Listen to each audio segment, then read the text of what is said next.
있다라는 말씀으로 함께 여러분들과 은혜를 나누기를 원합니다. 아마 담임 목사님께서 제 소개를 할 때 조금 어려우셨을 것 같아요. 지금 교회 사역을 하는 것도 아니고 이제 약간 어중중한 지금 시기에 있는 시간이라 아마 좀 소개가 좀 다 되지 못했을 거라 생각합니다. 아무튼 저는 결론적으로는 이제 아무런 사역을 하고 있지 않은 상태입니다.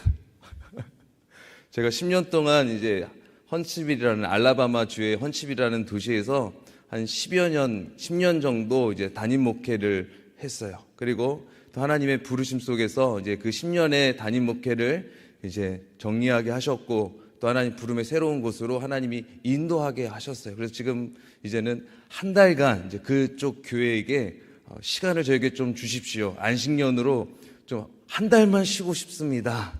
라고 한 달의 시간을 제가 얻었어요. 그랬더니 한 달 동안 쉬는 줄 알았는데 아니었던 거죠. 돌아다니면서 계속 또 사역을 해야 되는 상황이 되어졌습니다. 그래서 너무 감사한 것은 또 귀한 이 언약교회 성도님들을 좀 뵙고 만나면서 참 좋은 교회다라는 생각을 해보게 됩니다. 그리고 교회의 이 역사적인 부분들 구석구석을 좀 돌아보면서 이곳에 눈물의 씨앗이 많이 뿌려져 있었고 또 하나님의 부흥의 역사가 일어났었고 또 앞으로 하나님의 부흥의 역사가 또 새로운 목사님과 함께 이루어질 교회다라는 생각을 다시 한번 해보게 됩니다. 여러분, 그런 믿음과 소망으로 하나님의 나라를 온전히 또 세워가실 수 있는 믿음의 교회가 되어지시기를 주님의 이름으로 축복드립니다. 예전에 친구네 집에 가면요, 종종 이런 그림을 혹여나 글씨를 보게 됩니다. 여러분도 혹시 이러한 것 본 적 있으십니까? 한번 보여주세요. 네. 아마 여러분들 한국에 사셨을 때 집에 혹시라도 그 전 거만 보여주세요. 네. 저걸 혹시 붙이고 사셨던 분들이 혹시 있으십니까?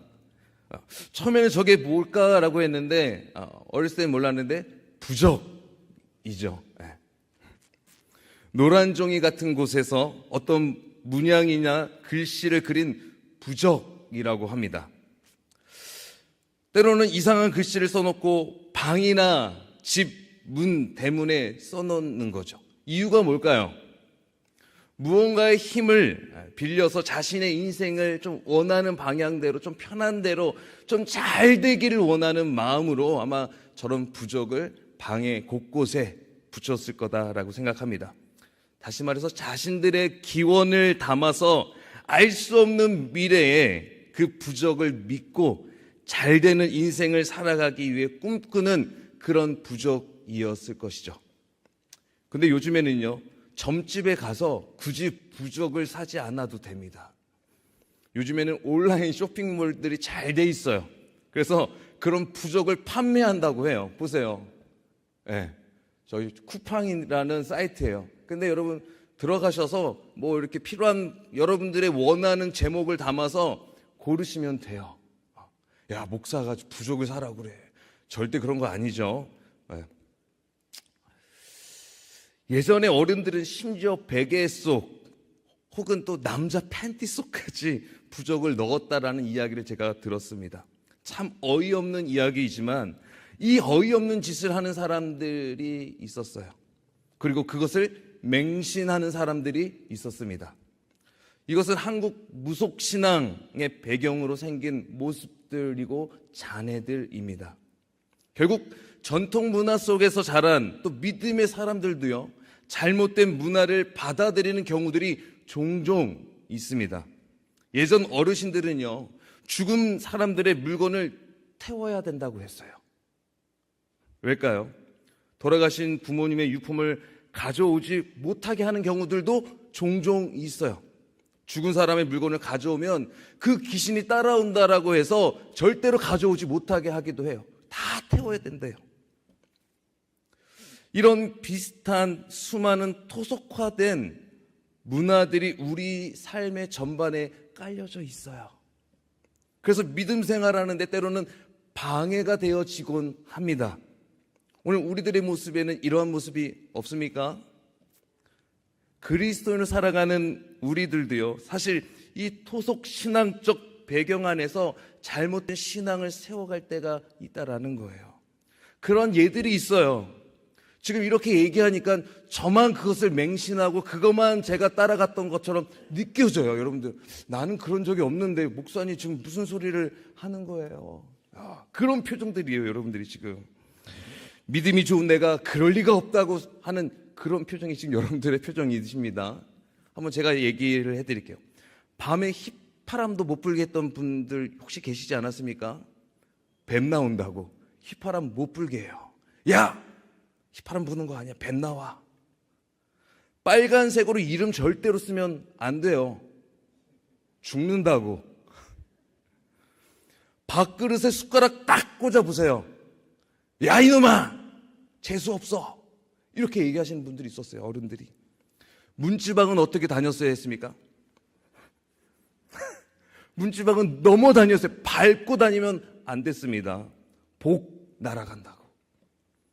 중요한 날, 시험 보는 날 절대 이 국은 먹으면 안 돼요. 미역국이죠.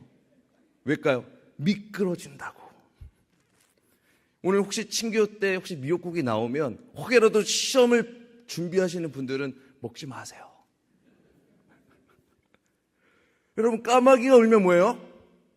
불길한 징조로 느껴져요. 아유, 오늘 하루 옴 붙었네, 뭐 재수 없네, 뭐 여러 가지 단어들을 사용할 때가 있잖아요.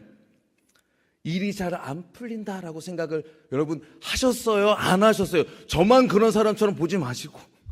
그렇죠. 그런 적이 우리도 있잖아요. 믿음 생활하는 우리들이요.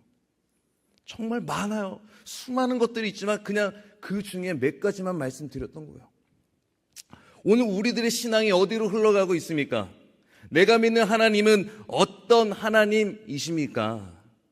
그 하나님을 우리가 어떻게 믿고 살아가야 되는지 오늘 이 말씀 통해서 고민하고 또 반성이 있는 그런 복된 주일 아침이 되어지시기를 주님의 이름으로 축복드립니다. 오늘 본문은요, 이스라엘이 블레셋이라는 나라와 맞서기 위해서 전쟁을 치르게 돼요. 그것으로 시작의 본문이 되어집니다. 그런데 그 전쟁에서요, 무려 4,000명가량의 백성을 잃어버리게 돼요. 참패 중에 참패예요. 참패를 하고 돌아온 장로들이 어떤 생각을 가질까요? 마음이 불편했어요. 하나님에 대한 불편한 심기를 하나님 앞에 드리기 시작했습니다. 그러면서 그들이 생각하는 거예요. 뭔가 대책이 필요하구나. 전쟁에서 이길 뭔가 강력한 힘이 필요하다라고 생각을 하게 됩니다. 오늘 3절에 보세요. 백성이 진영으로 돌아오매 이스라엘 장로들이 이르되 여호와께서 어찌하여 우리에게 오늘 블레셋 사람들 앞에 패하게 하셨는고 여호와의 언약궤를 실로에서 우리에게로 가져다가 우리 중에 있게 하여 그곳으로 우리를 우리들의 원수들의 손에서 구원하게 하자. 장로들이 어떤 말을 합니까? 불평을 늘어놓았죠. 왜 하나님께서 자신들을 블레셋 사람들 앞에서 이렇게 창피를 주고 패하게 하셨는가? 원망의 소리를 늘어놓아요.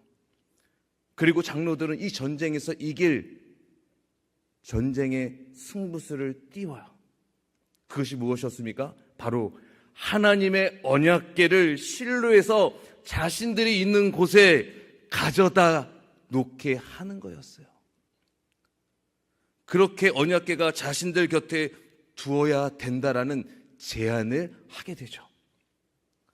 그리고 그것으로, 여기서 중요한 대목이 있어요. 그것으로 우리를 우리의 원수의 손에서 구원하게 하자라는 거였어요. 여기에 말들은 장로들이 그것이다라고 표현을 합니다.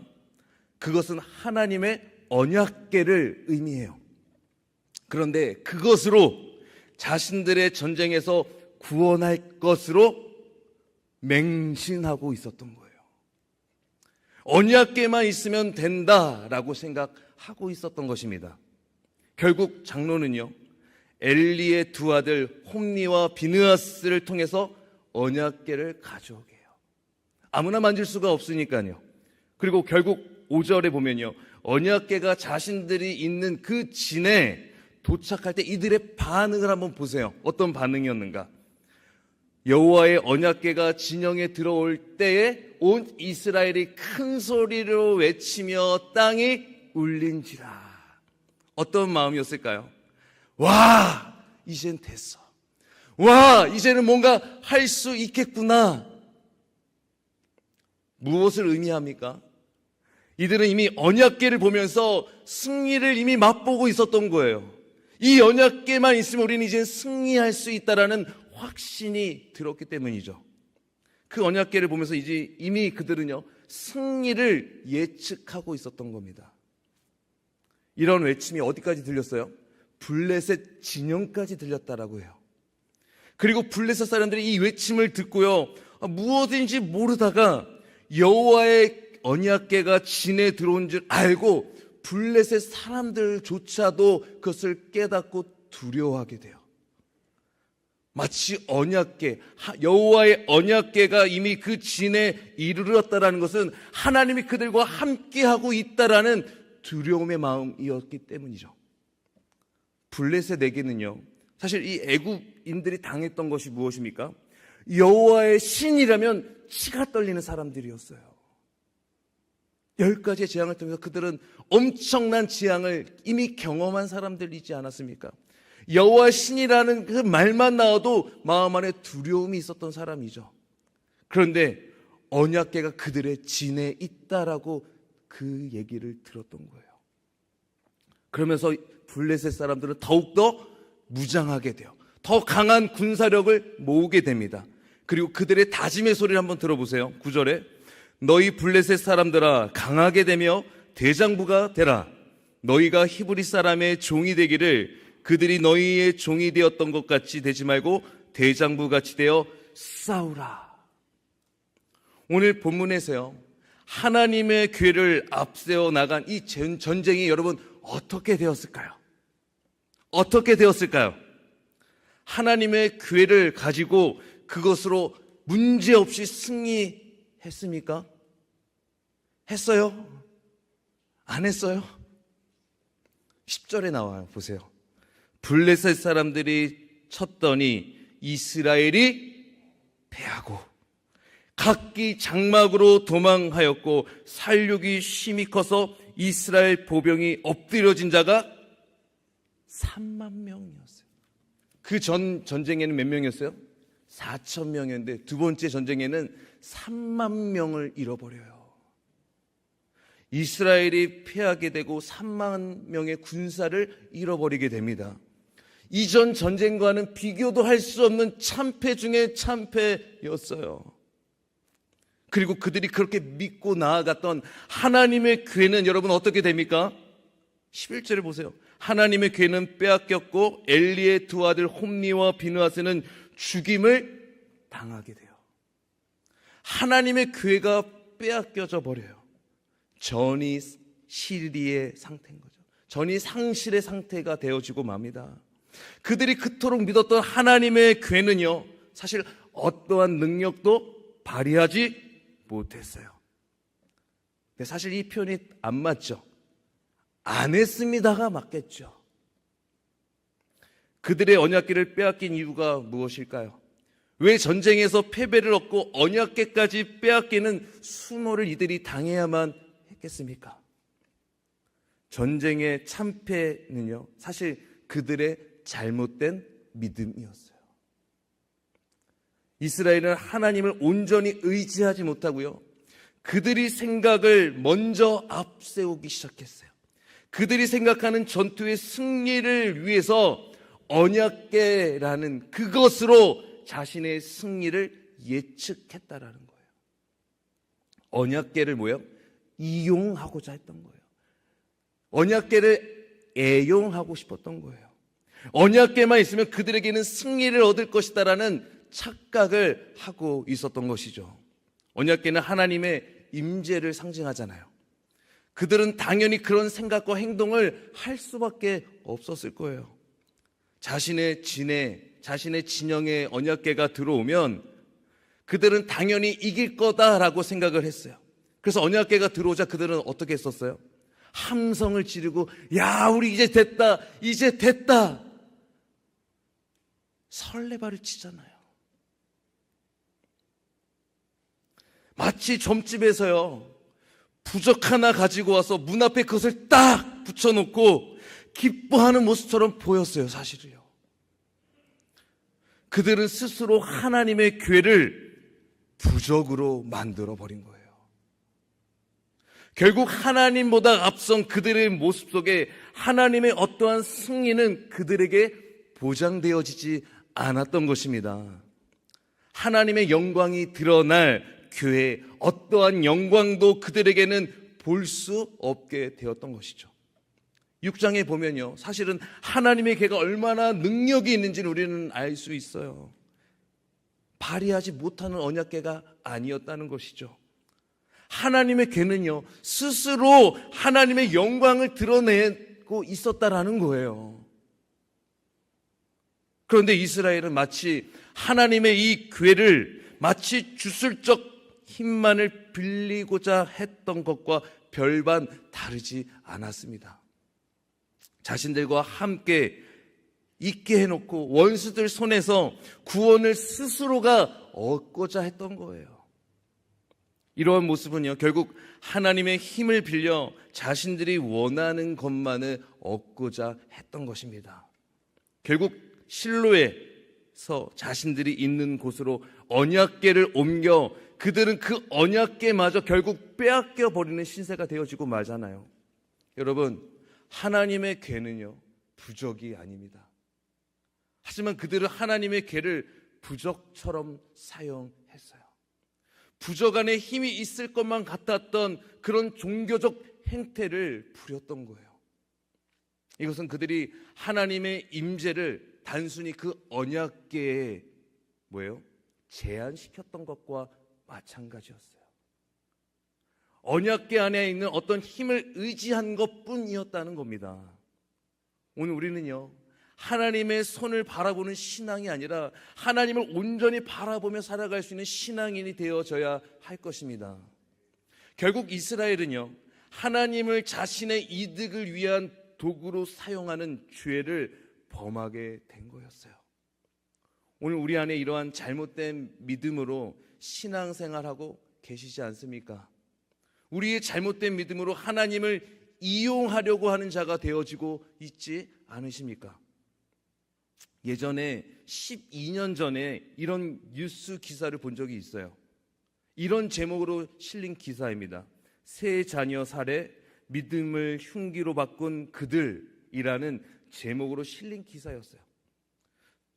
내용을 보면요, 전남 보성 도료변에 외딴 집의 세 자녀를 사망하게 이른 사건이었습니다. 경찰 조사에 따르면요, 박 씨 부부는 큰딸 9살, 큰아들 7살, 작은아들 3살을 잡기를 쫓기 위해서 가족 전체가 금식 기도를 했대요. 그리고 아이들의 머리까지 다 밀어버렸어요. 그리고 아이들을 금식시키면서 굶기면서 정작 부부들은 배가 고프면 밥을 먹었다고 합니다. 그런 과정 속에 이 부부는 아이들에게 체벌을 가하게 돼요. 그러자 마지막 2월 2일 당일에 세 아이가 모두 숨졌던 사건이었어요. 잡기를 쫓아낸다고 했던 것이 아이들을 죽음으로 몰아넣은 어처구니 없는 사건이 되어지고 맙니다. 근데 더 황당한 이유가 있었어요. 체벌의 근거가 성경에서 비롯되었었어요. 잠언 23장 13절에 보면요, 아이를 훈계하지 아니치 말라, 채찍으로 그를 때릴지라도 죽지 아니하리라. 성경 구절이 근거였다라는 것이 정말 어처구니가 없었습니다. 이들은 잘못된 믿음이 결국 엄청난 파국을 맞이하게 되어졌다라는 것이죠. 여러분, 잘못된 믿음으로 하나님의 말씀이 욕까지 먹게 되어졌던 상황이었어요. 하나님의 말씀을 제대로 깨닫지 못한 잘못된 믿음의 행태가 결국 믿음의 파국을 맞이하게 되었다라는 사실입니다. 그래서 오늘 우리는요, 제대로 된 믿음 생활을 하셔야 돼요. 오늘 우리가 가지고 다니는 이 성경이 마치 부적 같은 거로 여기시면 안 됩니다. 무디 선생님이 이런 말씀을 하셨어요. 나는 믿음을 달라고 기도했다. 그리고 믿음이 어느 날 하늘로부터 번쩍 번개같이 뚝 떨어질 것을 기대했다. 그러나 믿음은 오는 것 같지 않았다. 그런데 어느 날 그가 이러한 고백을 하게 해요. 로마서 10장 17절을 읽게 됩니다. 믿음은 들음에서 오고 들음은 말씀에서 온다. 뭐라고요? 믿음은 들음에서 오고 들음은 말씀에서 온다. 이 말씀을 보고 지금까지 그가 성경을 덮어놓고 믿음을 위해서 기도했던 어리석음을 깨달았다라는 것이죠. 여러분, 오늘 우리가 하나님의 말씀이 내 귀에 들려오는 하나님의 말씀을 듣고 믿음의 삶을 우리는 살아가야 됩니다. 믿음을 달라고 여러분 기도하기보다요, 말씀을 더욱더 사모하기를 힘쓰십시오. 어떤 분들은 마음이 불안하여 성경책을 옆에 두고 잔다고 해요. 성경책을 옆에 두고 자면 얼마나 잠이 잘 온다고 하시는 분들이 있어요. 여러분, 성경책을 읽고 주무셔야죠. 뭘 옆에다 두고 주무세요. 말씀을 통해서 위로를 받고 평안을 받으셔야 됩니다. 들고 있다고 능력이 나타나나요? 절대로 능력이 나타나지 않습니다. 교회 안에서 성경 일독을 제가 10년 동안 시켰어요. 성도님들 성경 일독 합시다. 성경 일독 합시다. 제가 50불씩 상금 줘서 읽게 했어요. 근데 1년에 몇 명이 나올까요? 이 손가락 안에 있어요. 우리 교회는 그랬어요. 아마 여기 교회는 목사님이 이제 그렇게 부탁하시면 아마 내년도에는 아마 여기 계신 분들이 다 성경 일독을 하리라 믿습니다. 아멘. 네.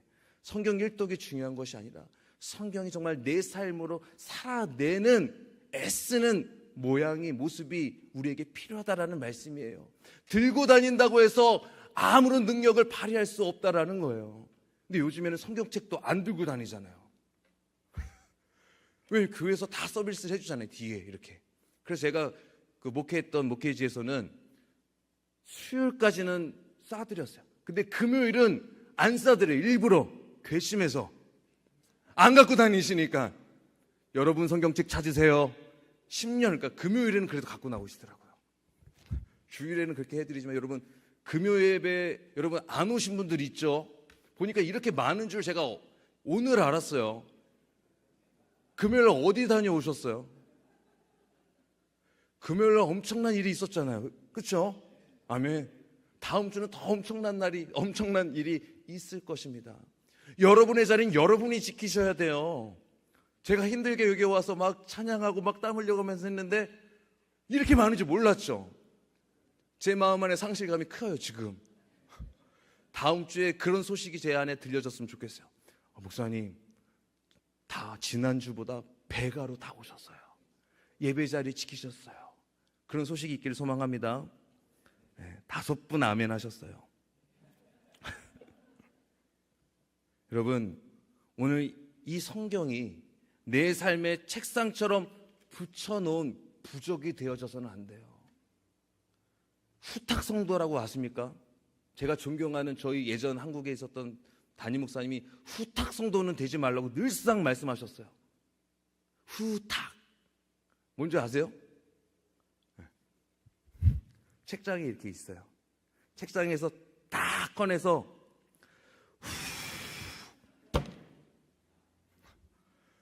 얼마나 안 읽었으면 먼지를 풀어요. 그리고 내려놓는 후탁 성도라고 하셨어요. 여러분의 성경이 먼지가 쌓이면 안 돼요. 여러분의 손때가 묻어야 돼요. 부적처럼 들고 다니지 마세요. 읽고 다니세요. 마음에 새기세요. 여러분, 하나님의 말씀은 부적이 아닙니다. 오늘 나에게 주시는 하나님의 말씀을 통해서 하나님께로 나아가는 복된 성도님들의 삶이 되어주시기를 주님으로 축복합니다. 하나님을 이리로 와라 저리로 와라 하는 믿음은요, 잘못된 믿음인 거예요. 지금 실로 했던 언약궤를 자신들의 있는 진영으로 이리로 와라 라고 했던 것과 다르지 않았어요. 현재 상황에 자신의 죄를 돌이켜보면서 말씀 가운데 우리는 나아가야 될 줄 믿습니다. 이스라엘은 시대적 상황에 그들의 죄를 보지 못했어요. 부적과 같이 하나님의 궤를 추구하였습니다. 잘못된 신앙을 가지고 잘못된 성경의 말씀을 믿었다라는 거예요. 오늘 우리가 하나님께로 바른 믿음의 걸음을 가지고 가야 됩니다.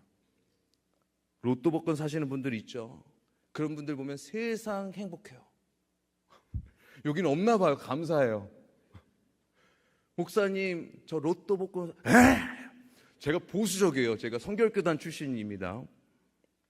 그런데 그런 분들 보면 세상 행복해 보여요. 한 일주일은 세상 행복해요. 그렇게 행복해 보일 수 없어요. 다 가진 것 같아요. 이미 교회도 다 지어줬어요. 그런 분들 있죠. 목사님, 제가 로또 맞으면 건물 지어드리고 뭐 사택 주시고. 목사님 믿지 마세요. 소용없어요. 그거는 실제가 아닙니다. 그냥 재미삼아 살 수는 있어요. 근데 그것을 내 삶을 다 담아 내시는 신앙인들이 있다라는 거죠. 그것이 내 인생을 책임져 줄 수 있다라고 생각하는 거예요. 그것은 사실 허상입니다. 결국은 허무함과 허탈감이 우리의 삶을, 우리의 믿음을 채워갈 뿐이라는 거죠. 오늘 우리가 무엇을 믿고 살아가야 하는지 우리는 우리의 신앙을 바로 해야 할 때입니다. 내 인생의 작은 것까지 우리의 믿음의 생각과 행동을 여러분 옮겨 살아가셔야 돼요. 우리 안에 토속적 믿음의 행위는 다 버리셔야 돼요. 작은 것까지도요. 제가 사는 지역에는요, 가장 유명한 곳이 있었어요. 중국 뷔페. 여기 분들은 거기 안 다니시더라고요. 보니까 온간에 뭐 이런 데 다니시더라고요. 어제 제가 정말 맛있게 먹었습니다. 그리고 고생을 했어요. 너무 많이 먹어가지고. 그런데 중국 뷔페를 가면 마지막에 뭘 줘요? 포춘 쿠키를 줍니다. 드셔보셨죠?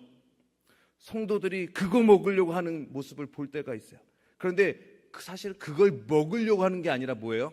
그 속에 있는 글귀에 관심이 있는 거예요. 하루에 내 삶에 어떤 행운이 있을까? 자, 뒤에는 번호가 이렇게 쫙 있고. 근데 이런 분들이 어떤 분들이 이러는 줄 아세요? 성경책에는 그리 관심을 갖지 않는 분들이 꼭 그런 글귀에는 관심을 가져요. 제가 10년 동안 몇 번 설교할 때 그런 이야기를 했어요. 여러분, 재미로도 그거 보지 마세요. 그걸 왜 보세요? 아이, 목사님 재밌잖아요. 보지 말라니까요. 계속 몇 번을 얘기했어요. 그랬더니 어느 순간 한 안수 집사님이 저에게 그런 고백을 해요. 어느 순간 제가요, 중국 뷔페를 가면요, 그 포춘 쿠키를 주는데 너무 부담이 돼요, 목사님. 이거를 종이를 보게 되는데 그거를 안 보자니 궁금하고 보자니 목사님의 말씀이 자꾸만 생각이 나서 어렵다라는 거예요. 제가 말씀드렸어요. 멋진 성도가 되십시오. 멋진 성도가 되십시오. 어떻게 하는 거예요? 딱 까서 그 종이를 그것만 드세요. 그 모습으로도 얼마나 멋져 보여요. 그래서 저 성도님 앞에서 딱 해서 딱 버리고 그것만 먹어요. 저는 안 궁금하겠어요? 저도 궁금해요. 근데 내 삶의 작은 것까지 하나님의 말씀 앞에 서기를 원하는 나의 작은 결단이기 때문이었던 거예요. 멋있는 성도는 그 속에 글귀에 관심을 두지 않고요, 하나님을 더욱더 의지하며 살아가는 모습을 우리의 삶의 모습 속에서 드러내야 될 줄 믿습니다.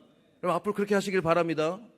안 하시는 분은 저에게 다시 말씀해 주세요. 제가 전화 드려서 하지 마세요. 담임 목사님 말씀 못하니까 제가 대신 해드릴게요. 여러분, 오늘의 운세, 궁합, 혹시 아까 결혼하신 분들 이렇게 기도해 주셨는데 혹시 부모님들이 궁합 봐주시진 않았죠? 또 부목사님이 그럴 분은 아니니까. 네. 그런 분들이 있어요. 매화씨 찾는 분들이 있어요. 웃는 분들은 수상해요. 매화씨 예쁘장하게 생겼거든요.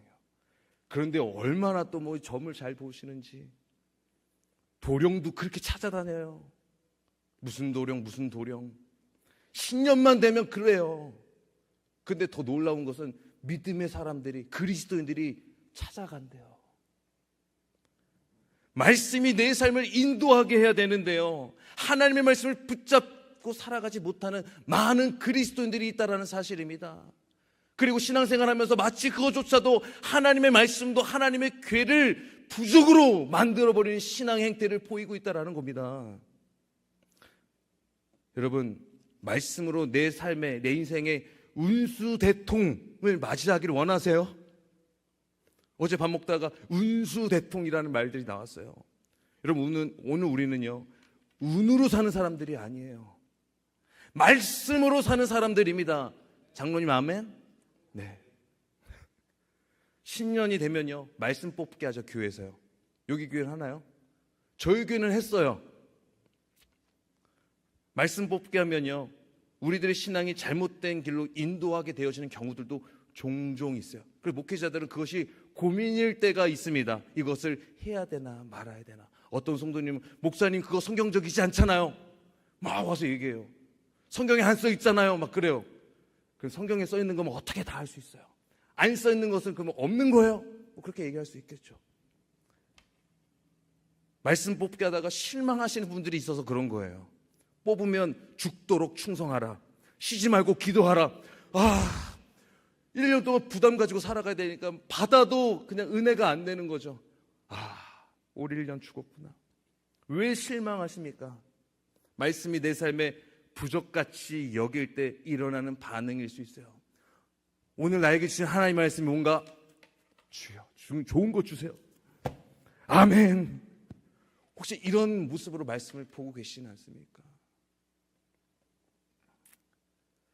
오늘 우리는 말씀으로 살아가는 사람들임을 여러분 잊지 마시길 바랍니다. 내 삶의 순종으로 이루어져가는 삶을 오늘 우리는 살아가야 됩니다.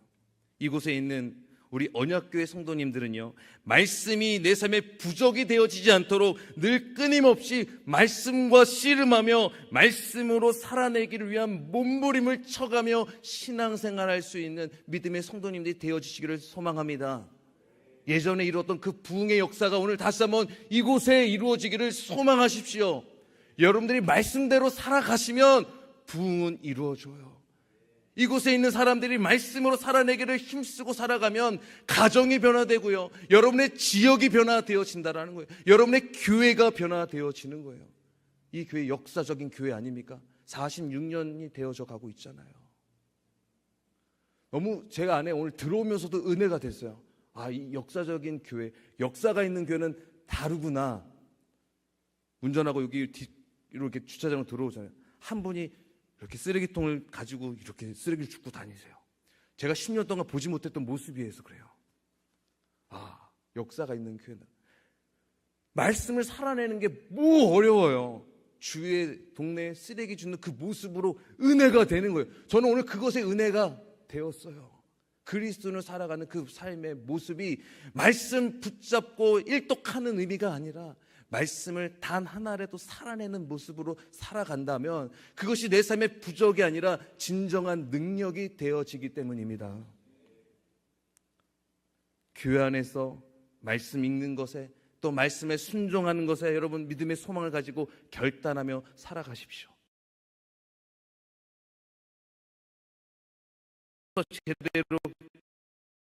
제대로 된 믿음의 삶을 통해서 또 하나님 앞에 영광의 온전한 주의 성도가 되어지시기를 주님의 이름으로 간절히 축복드립니다. 아멘. 우리 이 시간 함께 들은 말씀을 기억하면서 같이 결단하며 기도했으면 좋겠어요. 오늘 들은 말씀 여러분 눈 감으셔도 돼요. 눈 감고 오늘 들려지는 이 말씀 속에서 오늘 내가 어떻게 살아가야 될지, 앞으로 우리가 어떤 믿음의 모습으로 하나님의 말씀을 대해야 되는지 다시 한번 내 삶에 토속적 믿음을 가졌던 모습이 있다면, 신앙에 잘못된 모습이 있었다면 그 모든 것들 주님 앞에 온전히 내려놓고 하나님의 온전한 말씀이 내 삶 속에 뿌리가 되어지고 본이 되어져서 그 말씀대로 순종하며 살아갈 수 있는 믿음의 능력을 구하며 이 시간 함께 주님 앞에 기도하며 나아가며 함께 같이 기도합니다. 사랑의 하나님 감사합니다. 오늘 우리에게 주시는 하나님의 은혜가 있음을 고백합니다. 하나님의 축복과 하나님의 통로가 되어지기를 소망합니다. 거룩하신 아버지 하나님, 우리를 붙잡아 주시고